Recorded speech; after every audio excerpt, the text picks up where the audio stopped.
Platforms are the contemporary manifestations of pipe cables. Pipes were traditionally the predominant model for business and media. Firms created stuff and pushed them out to customers. They had an agenda, they fed it directly to the public, a one-way transactional system, manufactured by the businesses. Value was produced upstream and consumed downstream. Water flows in one direction. Before the internet, television, radio and education functioned in a pipe model. The source was not questioned, it could only be confronted on the distributor's terms. The flow was indisputable and necessary according to the laws of physics and technology. So the flow was not clear.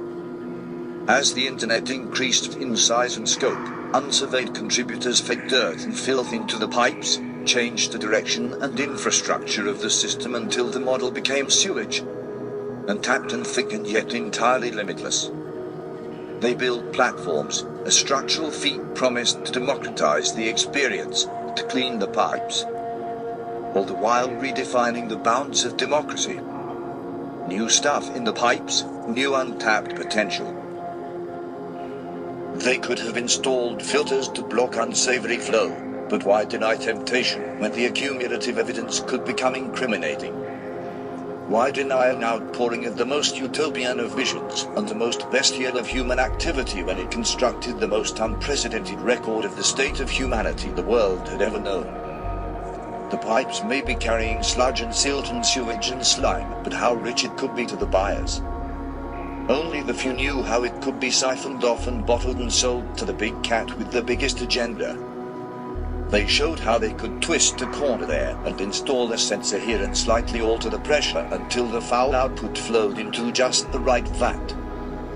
They would build up enough with the sludge to tip the scales, and most were none the wiser. They would stand upon their spacious platforms and boast of a watershed era of free speech and argue to no avail with the beasts and trolls squatting in the shadows. It was okay because the platform structure meant that the users could create and consume value. External developers could extend platform functionality using API and allow for a mutual and inclusive transaction.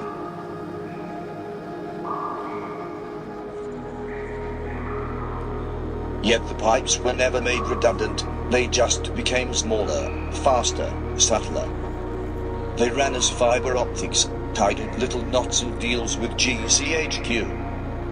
A needle injected 5 miles down one pipe methodically withdraws 4.3 million terabytes of data to feed the infrastructure of corruption and malware. The pipes are cannula, unapologetically intrusive. They flow in an unrestrained continuum, so if a virus is to be extracted by the NSA, the entire sector must be analyzed. Metadata is justified. You cannot extract one bad nugget without dredging out the entire pipeline. So you can go 3 hops. This means data of 2.5 million people just for one virus, but if it means making the sludge that bit clearer, that's okay.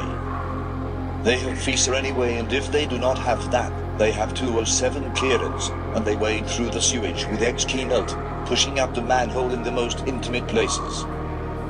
We were promised that these would remain locked and set in a purely one-way system. You want to open the pipes and feed them, you have the autonomy to do that. They didn't know the adjustment of pressure obtrusively pushed the covers up, defied the laws of physics or electricity to subvert the expectation of privacy and mutual benefit. In the dark, these covers would slip and slant open just a little, like a ruptured scab, and break the unwritten truce. Prod a needle and swiftly suck and slip out just what they needed, then plunge back into the pipes. This perverted transgression persevered for so long, unknown by the masses. They were unaware that privacy was negotiable and that plaster on the webcam meant twisting the very agenda of worldwide corporate agreements. The plaster would not shield the scab from infection if the weight of Congress fell behind it. But if you have nothing to hide, you have nothing to fear, and anyway, you had always been taught to self-censor. But that fell with the expectation that the autonomy was your own and that the sewage would not spill out and soak your carpets. And it wasn't just people's homes. The pipes entered schools and hospitals and power plants and the cement of civilization, puncturing the farce of national security. For instance, transgressing the explicit instructions of the Japanese government, they would feed the pipes into the infrastructure of the country, easy as pushing thread through a needle's eye. Not anyone could do it, but they had the experts behind them. These undetectable threads were fused to the vital organs of the population, so if an alliance crumbled, they would give it a good tug and the power would ooze out until the entire structure deflated and laid flat. Bits would gradually flake off, settle like dust, and eventually dissolve into the incessant sewage flow. Just with the tug of a thread. It filled with malware. They can constrict, turn slick and sharpen, reel in aggressive retaliation, recoil and strike for the pleasure of the trolls, just punishment for their transgression. Permeating the surface and feeling for a vein, then sliding in and following the anatomical flow, burrowing into membrane and tissue, familiarizing themselves with the undulations of the muscle. Finding the pressure points and eliciting response through subtle prods, they integrate into our bodies and feed our obsessions. The cavernous leak between synaptic clefts are permitted by the analytics reports, all EBs monitored by the technological beast. The pipe disintegrated 5 years after the most outrageous revelations. They sagged, and burst, and snapped under the pressure of corruption and lawlessness. People persevered, dropped disinfectant and bleached down the pipes, continued to engage in the fruitless debates in the underground systems. But this only made them more toxic and mixed the uncontainable poisonous soup until the plastic and copper began to erode. Yet you need not fear. A new system is in the pipeline.